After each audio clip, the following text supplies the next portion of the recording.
अस्सलाम वालेकुम स्टूडेंट्स, मैं हूं इज़्ज़ा बतूल। उम्मीद करती हूं आप सब बिल्कुल ठीक ठाक होंगे। अच्छा, आज मैं आपको फर्स्ट ईयर की उर्दू सब्जेक्ट की कंप्लीट पेपर प्रेजेंटेशन बताऊंगी। ये पेपर प्रेजेंटेशन ना सिर्फ फर्स्ट ईयर के लिए है बल्कि सेकंड ईयर और बीए बीएससी के स्टूडेंट्स के लिए। सिर्फ ये प्रेजेंटेशन 9-10 क्लास के लिए नहीं है। हाँ, अगर वो प्रेजेंटेशन देखना चाहते हैं देख लें, लेकिन ये राइटिंग उनके लिए नहीं है क्योंकि ये कट मार्कर की राइटिंग है, इसलिए ये राइटिंग सिर्फ कॉलेज लेवल के स्टूडेंट्स के लिए ज़्यादा ज़रूरी है। ये वीडियो आपने लास्ट तक देखनी है। थोड़ी सी वीडियो लंबी हो जाएगी, लेकिन मैं यकीन से कहती हूँ जो टिप्स एंड ट्रिक्स मैं आपको बताने लगी हूँ, आपके उर्दू में मार्क्स बहुत ज़बरदस्त इंशाल्लाह आने वाले हैं। आपने वीडियो लास्ट तक देखनी है। जिस चीज़ की समझ नहीं आई कमेंट बॉक्स में पूछना है। वैसे मैंने हर चीज़ को बहुत अच्छी तरह एक्सप्लेन कर दिया है। उम्मीद करती हूँ आपको वीडियो पसंद आएगी और मेरी छोटी सी आपसे रिक्वेस्ट है कि जल्दी से चैनल को सब्सक्राइब कर दें ताकि आने वाली वीडियोज़ आप आसानी से देख सकें। तो जैसा कि आपको पता है कि मैंने फर्स्ट ईयर में डिस्ट्रिक्ट लेवल में हाईएस्ट मार्क्स गेन किए थे। 92 मेरे उर्दू में हाईएस्ट मार्क्स थे। तो मैं कंप्लीट आपको बताऊंगी कि मैंने बोर्ड का पेपर किस तरह अटेम्प्ट किया था। टाइम मैनेजमेंट के बारे में भी गाइड करूंगी और कौन सा क्वेश्चन पहले करना चाहिए, क्वेश्चंस की अरेंजमेंट कैसी होनी चाहिए, उसके बारे में भी बताऊँगी। पहले मैं आपको एक बात क्लियर कर दूँ, जो राइटिंग मैं आपको दिखाने लगी हूँ, जिन स्टूडेंट्स की ऐसी राइटिंग नहीं है उन्होंने बिल्कुल परेशान नहीं होना। अगर वो नीट एंड क्लीन लिखते हैं तो उनके लिए इनफ है। हमारी क्लास में इतनी लड़कियां थी जो कट मार्कर से नहीं लिख सकती थी या उनको सही नहीं लिखना आता था, लेकिन पेपर को सॉल्व करने का जो पैटर्न है और जो प्रेजेंटेशन है वो उन्होंने बेस्ट की थी और उनके 90+ मार्क्स आए थे। तो आप भी इसी पैटर्न से इसी प्रेजेंटेशन को फॉलो करें। राइटिंग आप बेशक सिंपल मार्कर से कर लें या 605 कट मार्कर से कर लें। जब आप बोर्ड के पेपर के लिए जाते हैं तो सबसे पहले आपको MCQs दिए जाते हैं। MCQs के 20 मार्क्स होते हैं और ऑलमोस्ट 20 मिनट्स होते हैं। तो 15 मिनट्स में आप इजीली MCQs कर सकते हैं। बाकी 5 मिनट में वो आपको आंसर शीट देंगे। आपने आंसर शीट में मार्जिन लाइंस ड्रा करनी है। मार्जिन लाइंस के लिए हमेशा आपने डबल कटेड मार्कर यूज़ करना है। इस मार्कर को कट कैसे करते हैं इसकी डिटेल से वीडियो चैनल पे मौजूद है। मैंने भी सेम इसी तरह का काम किया था। जिस तरह मैंने पेपर सॉल्व किया था मैं सेम आपको वही तरीका बता रही हूँ। आपने पहले मार्जिन लाइंस ड्रा कर ली। पूरा आपको पता होना चाहिए कि आपने पहले कौन सा क्वेश्चन सॉल्व करना है। मैंने सारी अरेंजमेंट्स आपको बताई हैं। तो चलते हैं जी पेपर की तरफ। बिस्मिल्लाहिर्रहमानिर्रहीम। तो सबसे पहले आपने नज़म का खुलासा लिखना है। पहले पेज में आपका पहला सवाल नज़म का खुलासा का होना चाहिए और वो सवाल आपके फर्स्ट पेज में कंप्लीट आना चाहिए। उसके लिए आपने सवाल नंबर की हेडिंग देनी है। अपनी तरफ से नंबरिंग नहीं लिखनी। पेपर में जो नंबरिंग उन्होंने बताई है, ये सवाल काफ़ी स्टूडेंट्स पूछ रहे थे, तो जो क्वेश्चन पेपर में उन्होंने नंबरिंग बताई है वो लिखनी है। यहाँ पे फर्स्ट ईयर में सवाल नंबर 5 होता है। मैंने 4 इसलिए लिखा हुआ है क्योंकि मैं जो पेपर प्रेजेंटेशन सिखाती हूँ सिर्फ फर्स्ट ईयर की नहीं होती बल्कि 9-10 के स्टूडेंट्स की भी होती है। तो 9-10 में सवाल नंबर 4 होता है। तो अगर आपको कट मार्कर नहीं यूज़ करना आता तो उसकी डिटेल्स मैं आपको पहले बता चुकी हूँ। फिर आपने पेन की राइटिंग से काम लिखना स्टार्ट करना है। पेन की राइटिंग जिन स्टूडेंट्स की अच्छी नहीं है वो परेशान ना हो। मेरी राइटिंग भी पेन की बहुत गंदी थी। मैंने उर्दू पेन राइटिंग की एक डिटेल से वीडियो चैनल पे अपलोड की है, आप वहाँ से देखें। पेन की राइटिंग से जब भी आपने काम करना है तो कोशिश करनी है कि लिखते हुए आप सारा पेन से ना लिखें, जबकि आप कुछ चीज़ों को अंदर हाईलाइट करें। जैसे मैंने यहाँ पे अल्फाज को हाईलाइट करने के लिए ब्लैक मार्कर 604 मार्कर यूज़ किया। तो हमेशा अंदर वाले पॉइंट्स को हाईलाइट करने के लिए 604 मार्कर यूज़ करते हैं। मैं अपने चैनल पे बाकायदा राइटिंग सिखा रही हूँ। तो अगर आप ये राइटिंग सीखना चाहते हैं तो मेरे चैनल को सब्सक्राइब कर दें, और अगर नहीं भी सीखना चाहते तो फिर भी सब्सक्राइब कर दें ताकि आप पेपर प्रेजेंटेशन की वीडियोस देख सकें। नज़म के खुलासे का जो नंबर होता है वो 5 होता है। इसके टोटल 5 मार्क्स होते हैं और इसकी लाइंस 10 to 12 लाइंस में आपका नज़म का खुलासा कंप्लीट होना चाहिए और इसको आपने 5 से 8 मिनट के अंदर लाजमी हल करना है। इसकी रीज़न क्या है, मैक्सिमम जो टाइम है ना वो 10 मिनट्स में आपने इसको सॉल्व लाजमी करना है। मैंने भी पेपर में 10 मिनट्स में सॉल्व किया था और इजीली सॉल्व हो जाता है। अगर आपकी प्रैक्टिस हो तो आप हर चीज़ को बहुत ध्यान से नीट एंड क्लीन और स्पीड से लिख सकते हैं। तो दूसरा सवाल आपने सवाल नंबर 7 हल करना है, जिसमें दरख्वास्त नवीसी या फिर रसीद नवीसी आती है। अब आपने दरख्वास्त लिखनी है कि रसीद लिखनी है। तो मैंने बोर्ड के पेपर में दरख्वास्त लिखी थी क्योंकि दरख्वास्त में ना हर एक लाइन के ना नंबर स्पेसिफिक है। इसका एक नंबर, इसका एक नंबर, इसका एक नंबर, इसके जितने भी मैंने नफ्स मजमून के बताए हुए हैं मुझे भी याद नहीं है। मैंने एक सवाल की अलग-अलग पेपर प्रेजेंटेशन बताई है। उन सब का लिंक मैं डिस्क्रिप्शन में देती हूँ, आप वहाँ से एक सवाल को हल करने का तरीका देख सकते हैं। तो सवाल नंबर 7 को मैंने हल किया। दरख्वास्त को 10 मिनट में आपने हल करना है और उसके 10 मार्क्स होते हैं। दरख्वास्त नवीसी की हेडिंग आपने लाजमी देनी है ताकि चेकर को पता चल जाए हम क्या लिख रही हैं। जब आपने ये चीज़ लिखनी है ना, बाखिदमत जनाब हेड मास्टर, तो अभी मैं किसी स्टूडेंट का कमेंट पढ़ रही थी, उसने लिखा हुआ था कि ये सारी लाइन ये जो सारी लाइन है ना, अलिफ बे जीम, ये सारी एक ही लाइन में आप कंप्लीट करें। इसके लिए आप पेन से काम करें। तो 9-10 में मैं रेकमेंड करती हूँ आप पेन करें, पेन से लिखें। लेकिन फर्स्ट या सेकंड ईयर में हमारी टीचर ने हमें पेन से नहीं लिखवाया था, उन्होंने मार्कर से लिखवाया था। तो मैं अपनी टीचर को फॉलो करती हूँ और रिजल्ट आपके सामने है मेरा। तो अगर आप इस चीज़ को फॉलो करेंगे तो इंशाल्लाह आपके मार्क्स आएंगे, आप परेशान ना हो। ये लाइन यहाँ पे कंप्लीट नहीं हो रही थी, इसलिए नेक्स्ट मैंने लिखा है। तो आप इस तरह काम कर सकते हैं। उसके बाद उन्वान तो आपने लास्ट में लिखना है, जनाब आली की हेडिंग दी। अब ये देखिए, ये चीज़ें मैंने कुछ 605 से लिखी हैं, कुछ 604 से लिखी हैं। अब आप सोच रहे होंगे ऐसा करने से पेपर में टाइम वेस्ट होता है, तो आप सारा 604 से लिख लें अगर आपको लगता है। अगर आपकी प्रैक्टिस है तो कोई भी टाइम वेस्ट नहीं होता। मैं आपको बताऊँगी कि मेरे पेपर्स में कितने टाइम मुझे मिला था एक्स्ट्रा। अच्छा, अब मैं लिख रही हूँ पेन से, फिर मैंने किसी चीज़ को हाईलाइट कर दिया। अब मैंने यहाँ पे सारी दरख्वास्त नहीं लिखी, ठीक है, मैंने सिर्फ बच्चों को समझाने के लिए थोड़ा सा स्टार्टिंग पॉइंट लिखा, थोड़ा सा लास्ट पॉइंट लिखा है। आप लोग जब सारी दरख्वास्त लिखेंगे तो दरख्वास्त की लेंथ में आपको बताती हूँ कितनी होनी चाहिए। डेट आपने लास्ट में लिखनी है दरख्वास्त में, और ये चीज़ भी आपने 604 से लिख दी। दरख्वास्त की लेंथ, अगर आपकी दरख्वास्त यहाँ से स्टार्ट हो रही है फर्स्ट पेज से, तो सेकेंड पेज के हाफ या हाफ से थोड़ा सा ज़्यादा आपकी दरख्वास्त कंप्लीट होनी चाहिए सेकेंड पेज के। इस तरह आपने दरख्वास्त सेकंड पेज में लानी है कि सेकंड पेज में इतनी स्पेस ना बचे कि हम यहाँ से अगला सवाल शुरू करें, क्योंकि पेपर में आपने ज़्यादा स्पेस नहीं छोड़नी। मैं बार बार ये कहती हूँ, चेकर को अगर पता चल गया ना कि बच्चा बढ़ा चढ़ा के लिखना चाहता है तो वो आपको मार्क्स नहीं देगा। दरख्वास्त की लेंथ कहाँ से करनी है, यहाँ से शुरू हुआ। मैं अपनी पेपर की बात कर रही हूँ, मैंने पेपर में किस तरह किया था, और जो हमारी टीचर थी वो बहुत ज़बरदस्त माशाल्लाह, बहुत उन्होंने हमें अच्छा बताया था। तो मैं उन्हीं की चीज़ें आपको बता रही हूँ और रिजल्ट मेरा आपके सामने है। लेकिन आपने अपनी टीचर से एक दफ़ा लाजमी पूछना है। अगर वो मेरी बात से एग्री नहीं करती तो आपने अपनी टीचर की बात माननी है। दरख्वास्त की लेंथ यहाँ से स्टार्ट किया, नेक्स्ट पेज के हाफ या हाफ से थोड़ा सा ज़्यादा, अगला सवाल यहाँ पे हमने शुरू नहीं करना। अब अगर जो स्टूडेंट्स रसीद करना चाहता है उसकी भी मैंने देखें पेपर प्रेजेंटेशन ऑलरेडी आपके सामने की है। इतनी मेहनत की है मैंने इस प्रेजेंटेशन में, एक सवाल की अलग-अलग वीडियो बनाई है। अब फुल पेपर प्रेजेंटेशन बना रही हूँ कि बच्चों को मैं हर वो चीज़ सिखा सकूँ जो मैंने सीखी और मैंने उसके ज़रिए मार्क्स गेन किए। अब रसीद में भी अगर आप छोटी छोटी गलतियां कर दें, अगर आपने ये क्या कहते हैं रकम नहीं सही लिखी, या फिर आपने डेट नहीं सही लिखी, या आपने ये लाइन नहीं सही लिखी, उन्वान नहीं सही लिखा, तो आपके मार्क्स कम होंगे। यानी तो नज़म का खुलासा कर लिया, दरख्वास्त या रसीद जो आप करना चाहते हैं वो कर ली। अब सवाल नंबर 3 जो आपने हल करना है वो पेपर के अकॉर्डिंग सवाल नंबर 4 होगा। खुलासा नवीसी सबक का खुलासा।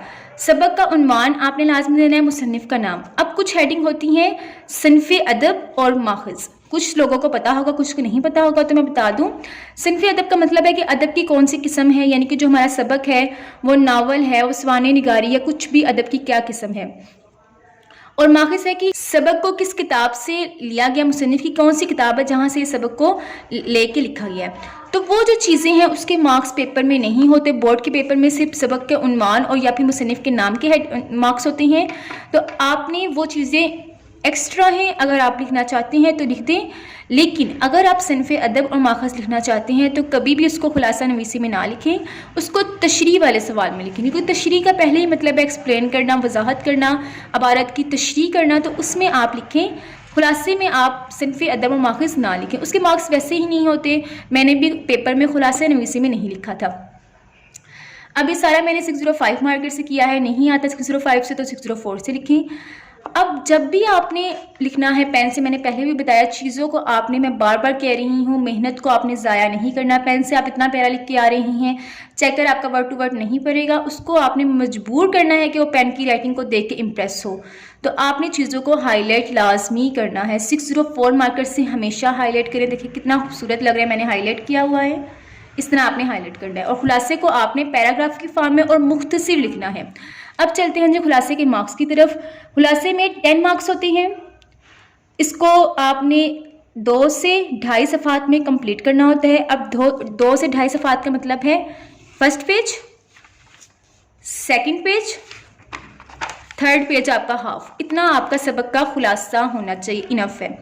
और इसको आपने मैक्सिमम 20 मिनट्स में और मिनिमम 15 मिनट्स में सॉल्व करना है। पेपर से पहले आपने इस चीज़ की प्रैक्टिस करनी है। अभी मैं आपको बताऊंगी कि मुझे पेपर में 92 मार्क्स जो मिले थे, एक एक सवाल में कितने कितने मार्क्स मिले थे। ठीक है, सबक के खुलासे के बाद आपने सवाल नंबर 6 मुकालमा लिखना है। देखिए अभी तक मैं तशरीहात की तरफ नहीं आ रही, जो तरीका जो पैटर्न मैंने अपने पेपर में फॉलो किया था मैं आपको सेम वही बता रही हूँ। मैं आपको बताती हूँ मैंने तशरीहात कब सॉल्व की थी। अच्छा, मुकालमे में और रोदात में चॉइस आती है फर्स्ट ईयर में, मुकालमे में और रोदात में। अब मुझे अपना याद है फर्स्ट ईयर का रोदात मुझे इतनी कह लें जहर लगती थी, क्योंकि मुझे वो चीज़ पसंद ही नहीं थी। मुझे मुकालमा करना ज़्यादा इंटरेस्टिंग लगता था, तो इसलिए मैंने रोदात की प्रेजेंटेशन भी नहीं बनाई। तो मैं भी आपको यही कहूँगी कि आप मुकालमा लिखें। रोदात में आप सीधा सीधा सारा लिखते रहते हैं तो चेकर इतनी जल्दी इंप्रेस नहीं होगा, लेकिन मुकालमे में आपने प्रॉपर हेडिंग्स प्रॉपर पॉइंट्स बनाए होते हैं तो चेकर ज़्यादा इंप्रेस होगा। तो चेकर को बस हमने इंप्रेस करना है। अब सवाल नंबर 6 होता है मुकालमा नवीसी का। उन्वान की हेडिंग दी तमहीदी मंजरनामा और इख्तितामी मंजरनामा आपने लाजमी लिखना है। ये 9-10 नहीं है कि अगर आप कुछ भी नहीं लिखेंगे और चेकर आपको मार्क्स दे देगा। ये फर्स्ट ईयर है, कॉलेज लेवल है। कॉलेज लेवल और स्कूल लेवल में क्या डिफरेंस होता है उसकी राइटिंग में, उसकी पेपर प्रेजेंटेशन में, उसकी डिटेल से वीडियो चैनल पे मौजूद है, वहाँ देखिएगा। अगर आप मेरी बात करें तो मेरी 9-10 की जो प्रेजेंटेशन थी वो इसके मुकाबले में बिल्कुल ज़ीरो थी। तो अगर मैं वही प्रेजेंटेशन यहाँ करती, उसी तरीके से पेपर को सॉल्व करती, तो मुझे मार्क्स नहीं मिलने थे। अब मुकालमे को किस तरह सॉल्व करते हैं इसकी भी मैंने डिटेल से एक वीडियो चैनल पे मौजूद है, लेकिन मैं आपको यहाँ थोड़ा बहुत बता देती हूँ। देखिए ये वाली जो हेडिंग्स है ये हमने 604 मार्कर से दी। मैंने ब्लैक कलर यूज़ किया, अगर आप नहीं यूज़ करना चाहते तो कोई बात नहीं। अब मुकालमे की लेंथ आपने देखनी है। फर्स्ट पेज, सेकेंड पेज, देखिए मैंने मार्कर से हाईलाइट किया हुआ है कि चेकर को दूर से मेरा काम नजर आ जाए और मुझे मार्क्स दे। ये देखिए। अब आप यहाँ पे मैं एक बात बता दूँ, जो पेन मैंने यूज़ किया है वो इतना लाइट नहीं लिखता, लेकिन शायद लाइट की वजह से ये पेन बहुत ज़्यादा लाइट लग रहा है, लेकिन सामने देखने में पेन बहुत प्यारा लगता है। आपको नजर आ रही है मैंने ये अलामात लगाई, इस अलामत को कहते हैं राब्ता की अलामत। ठीक है, इन अलामात पे डिटेल से वीडियो भी मौजूद है। ये अलामात बहुत इंपॉर्टेंट है, ख़ास तौर पे जो स्टूडेंट्स टॉपर होते हैं उनको इन अलामात का बहुत ज़्यादा ध्यान रखना पड़ता है। ये राब्ता की अलामत हमने हमेशा यहाँ पे लगानी है, तफसीलिया की अलामत नहीं लगानी। तफसीलिया की अलामत मैं आगे चल के बताती हूँ कौन सी होती है। ये थर्ड पेज था और ये लास्ट पेज, यानी कि एक पूरे पेपर में आपका मुकालमा कंप्लीट होगा। और मुकालमे में आप कोटेशंस लिख सकती हैं, लेकिन ज़्यादा नहीं होनी चाहिए। बस मैंने देखिए एक ही लिखी है। तो पेपर भी मैंने सेम इस तरह किया था और मुकालमे को मैंने इस तरह सॉल्व किया था पेपर में। अब चलते हैं जी मोस्ट इम्पॉर्टेंट क्वेश्चन की तरफ, तशरीहात का सवाल। तशरीहात को देखिए मैं कहाँ पे सॉल्व कर रही हूँ, लास्ट पे मैं तशरीहात को सॉल्व कर रही हूँ। इसके बाद सिर्फ मेरा एक सवाल रह जाएगा तखलीस वाला, वो लास्ट होगा। ये सेकंड लास्ट है तशरीहात। तो तशरीह हमेशा आपने इसी तरह करनी है। मैंने बोर्ड के पेपर में इसी तरह किया था और मेरा अल्हम्दुलिल्लाह टाइम बहुत अच्छी तरीके से मैनेज हुआ था। जबकि मेरी टीचर ने मुझे पेपर से पहले तशरीहात एक दफ़ा पेपर के शुरू में करवाई थी कि बेटा आप शुरू में करके देखें टाइम मैनेज होता है कि नहीं, तो मेरे से टाइम मैनेज नहीं हुआ था। तो अब ये आप पे डिपेंड करता है, अगर आपको लास्ट पे करें, लेकिन मेरा मशवरा है कि आप लास्ट में, सेकंड लास्ट पे मैंने तशरीहात की हैं, क्योंकि फिर हमारे ऑलमोस्ट काफ़ी क्वेश्चंस हो जाते हैं, फिर दिल को सुकून मिल जाता है कि यार अब जो मेन सवाल थे वो हो गई हैं, अब बस तशरीहात का सवाल रहेगा तो उसको आसानी से करते हैं। अब जो सबक की तशरीह होती है उसके 15 मार्क्स होते हैं और हाईएस्ट मार्क्स मुझे मिले थे बोर्ड के पेपर में 13 मार्क्स मिले थे, लेकिन स्टूडेंट्स के 14 भी आ जाते हैं। इसको आपने आधे घंटे में करना है मैक्सिमम। ठीक है, मैंने भी तकरीबन आधे घंटे में फिनिश किया था, सिर्फ सबक की तशरीह कह रही हूँ। अच्छा, सवाल नंबर 4 होता है इक़्तिबास की तशरीह की हेडिंग दी, नसर पारा थोड़ा सा लिखा शुरू से थोड़ा सा लास्ट से। ये इजाफी चीज़ें अगर आप नहीं लिखना चाहते हैं तो कोई बात नहीं, लेकिन पेपर को हमने कंप्लीट भी करना है, लेंथ को भी देखना है, तो आप इजाफी चीज़ें इस तरह की लिखेंगे। मच्छर आ गया। आप इजाफी चीज़ें इस तरह की लिखेंगे तो इजीली मार्क्स गेन कर सकते हैं। अब हवाला मतन, सबक का उन्वान, मुसन्निफ का नाम, और मैंने आपको क्या बताया था सिन्फ़े अदब और माखज़ भी आप लिख सकते हैं, लेकिन उसके मार्क्स नहीं होते। सियाक़-ओ-सबाक़ 6 से 8 लाइन्स का, सॉरी ये मैंने गलत लिख दिया है। सियाक़-ओ-सबाक़ मिनिमम आपका 8 लाइन्स का और मैक्सिमम 12 लाइन्स का होना चाहिए। तशरीह आपने इस तरह करनी है कि शुरू में थोड़ा सा मुसन्निफ के बारे में बताना है, दो लाइन्स काफ़ी हैं, 2 से 3 लाइन्स, और फिर आपने तशरीह करनी है। अब तशरीह की लेंथ बहुत मैटर करती है। फर्स्ट ईयर और सेकंड ईयर में तशरीह की लेंथ कितनी होनी चाहिए, ध्यान से बात सुनने, पल्ले अपने बांध लें। ये लेंथ जो मैं आपको बताने लगी हूँ ये इनफ है और इंशाल्लाह इस लेंथ से आपके मार्क्स भी आएंगे और आप इजीली तशरीह भी कर सकते हैं। फर्स्ट पेज सारा कंप्लीट। फर्स्ट पेज में देखें ये सारी बातें आ जाएंगी जिस तरह मैंने लिखा हुआ है, ठीक है। सैकोस पाक हम यहाँ से लिखना स्टार्ट करेंगे तो ऑलमोस्ट हमारा यहाँ पे कंप्लीट होगा, यहाँ तक कंप्लीट हो जाएगा, ठीक है। फिर तशरीह की हेडिंग दी, सेकंड पेज, फिर थर्ड पेज कंप्लीट, फिर फोर्थ यानी कि पूरा पेपर हो गया, और फिर मैक्सिमम अगर आपने जाना है तो यहाँ तक लास्ट पेज फिफ्थ। लेकिन अगर आप 4.5 तक भी करते हैं तो तशरीह आपकी इनफ है। मैंने बोर्ड के पेपर में 4.5 तक तशरीह की थी, मैक्सिमम की थी कि चेकर को मेरा पेपर अच्छा लगे, उसको मेरी तशरीह कम ना लगे। तो तशरीहात की लेंथ इतनी काफ़ी है। अगर नसर पारा उन्होंने हमें सिर्फ 2 से 3 या छोटा सा दिया हुआ है तो सिर्फ 2 पेपर कर लें। कोटेशंस आप तशरीहात में लाजमी लिखें, हवाले के अशार लाजमी लिखें, और उसको लिखने का तरीका क्या है, कोटेशंस को किस तरह लिखें, वो अभी मैं आपको आगे चल के बताती हूँ। वो तरीका भी मैंने आपके सामने पेश किया हुआ है। अगर आपको मेरी वीडियो पसंद आ रही है तो एक छोटी सी रिक्वेस्ट है, चैनल को सब्सक्राइब कर दें और बेल आइकन को भी प्रेस करें ताकि मेरी आने वाली वीडियोस आप आसानी से देख सकें। अच्छा, मैं पहले ना किसी भी वीडियो में ये सब्सक्राइब कर दें और ये वाला रोना नहीं रोती थी, लेकिन अब मैं दूसरे यूट्यूबर्स को देखती हूँ तो मैंने भी डिसाइड किया हर वीडियो में मैं ये कहूँ, क्योंकि मेरे सब्सक्राइबर्स कम हैं, वो लोग कम हैं जिन्होंने मेरे चैनल को सब्सक्राइब किया हुआ है वो कम है, और जो मेरी वीडियोज़ को वैसे ही देखते हैं सब्सक्राइब किए बगैर वो लोग ज़्यादा हैं। तो आप लोग प्लीज़ चैनल को सब्सक्राइब कर दें ताकि आने वाली वीडियोस आप देख सकें। अच्छा, बहुत बोल लिया। अच्छा, अब चलते हैं जिस सवाल नंबर 2 की तरफ, जो है नज़म की तशरीह। पहले आपने नसर की तशरीह की, फिर नज़म की तशरीह, और फिर आपने गज़ल की तशरीह करनी है। अशार की तशरीह की हेडिंग दी, अलिफ और बे होता है। अलिफ होता है हिस्सा नज़म और बे होता है हिस्सा गज़ल। तो आपने ऊपर शेर लाजमी लिखना है। अब मेरी बात ध्यान से सुनिएगा, फर्स्ट ईयर और सेकेंड ईयर में हिस्सा नज़म से 2 अशार आते हैं जिनकी तशरीह हमने साथ ही करनी होती है, यानी कि दोनों अशार की तशरीह हम साथ करेंगे। जबकि हिस्सा गज़ल में 3 अशार आते हैं और तीनों की आपने अलग-अलग तशरीह करनी है। नज़म के उन्वान और शायर के नाम के 1-1 नंबर होता है, वो आपका बिल्कुल करेक्ट होना चाहिए। अगर नहीं आ रहा बोर्ड के पेपर में तो प्लीज़ किसी एक दूसरे से पूछ लें, लेकिन इस चीज़ को गलत ना लिखें। नसर आपकी मैक्सिमम 4 लाइंस की होनी चाहिए और मिनिमम 2 लाइंस की, ठीक है। मैंने यहाँ पे लिखा हो 4 लाइंस की फर्स्ट और सेकंड ईयर के लिए। ये असल में मैंने ना फुल पेपर प्रेजेंटेशन की वीडियो चैनल पे अपलोड की थी, सॉरी फुल क्वेश्चन की वीडियो के फुल क्वेश्चन को किस तरह सॉल्व करते हैं, तो आप वहाँ से भी देख सकते हैं। नज़म की तशरीह की अलहदा वीडियो है, गज़ल की तशरीह की अलहदा है और नसर की तशरीह की अलहदा। तशरीहात कितनी होनी चाहिए नज़म की तशरीह की, यहाँ से आपने स्टार्ट की। फर्स्ट पेज ये हो गया सारा, second page, third and last, यानी कि फुल पेपर आपका हो जाएगा नज़म की तशरीह का, ठीक है। दोनों अशार की तशरीह आप साथ करेंगे। इसके 15 मिनट्स होंगे, 15 मिनट्स में इजीली आपका फुल पेपर हो जाएगा और 10 मार्क्स की तशरीह होती है। फिर आते हैं जी गज़ल की तशरीह की तरफ। ये भी सवाल नंबर 2 होता है। गज़ल की तशरीह में 1-1 शेर की आपने अलग-अलग तशरीह करनी है। शायर के नाम का 1 नंबर होता है, एक शेर की तशरीह के 3-3 नंबर होते हैं। नसर आपने लिखी। अच्छा, नसर का ना यहाँ पे मैं बात बता दूँ, गज़ल और नज़म में उन्होंने नसर नहीं पूछी होती, उन्होंने बस लिखा होता तशरीह। तो कुछ स्टूडेंट्स कह रहे थे मेरी वीडियो के नीचे कमेंट करके कि मैम हम नसर नहीं लिखते, हम नसर ही को तशरीह में लिख देते हैं। तो वेल एंड गुड, आप बेशक ना लिखें, ठीक है, क्योंकि नसर की तशरीह के नसर की अलहदा मार्क्स नहीं है। ये नहीं कि नसर की अलहदा नंबर है जिस तरह 9-10 में होता है, उनमें तो अलहदा मार्क्स होते हैं ना। फर्स्ट ईयर और सेकेंड ईयर में ये चीज़ नहीं है। आप ज़रूर पेपर को देख लीजिएगा, क्वेश्चन पेपर को, कि उन्होंने नसर के नाम, बल्कि मैं आपको अभी देख के बताती हूँ। ये मेरे पास सेकेंड ईयर की बुक है, फर्स्ट ईयर की तो मेरे पास बुक ही नहीं है।